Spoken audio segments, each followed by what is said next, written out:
My friend Taylor asks a question. How plausible is the story of Milo and the bull? Milo or Milo, I've heard it said both ways. For those you don't know, Milo was a young child, wanted to be a strength athlete, so he's picked up a calf and walked around with it. By the way, he didn't do reverse curls with it. He put it on his back and he carried it. He was doing loaded carries to get stronger, folks. And then, of course, every day the calf got bigger and bigger and bigger, and by the end of time, he was carrying a bull. How true is the story? Well, I've read a bunch of things about this guy. I tell you one thing, this guy could eat.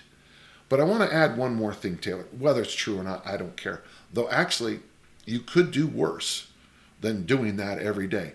Pick up something heavy, walk a mile, and every day add a pound. If you did that for 360, start off day one with a pound, end up on day, in 1 year, 365 pounds. Yeah, you'd be strong. Write that down. The most interesting about Milo is his father-in-law was Pythagoras. You know, Pythagoras, a squared plus b squared equals c squared. And Pythagoras wasn't just a guy who basically changed geometry for us.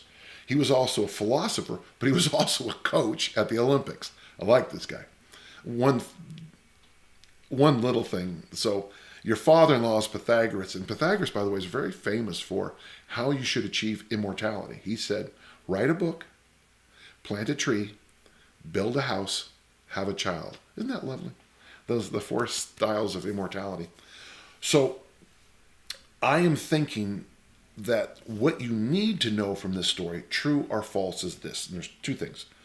One, Milo gives us this 2 concepts. One of progressive resistance exercise, but also, and you might miss it, the value of loaded carries in this field.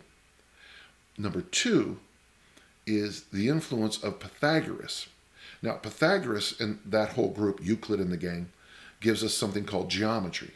And geometry is the basis of philosophy. Philosophy is the basis of theology.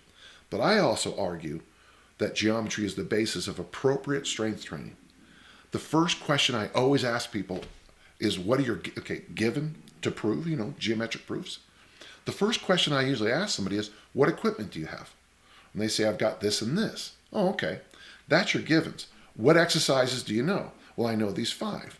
Well, my job putting a program for you is, given your givens, we will then put together a program.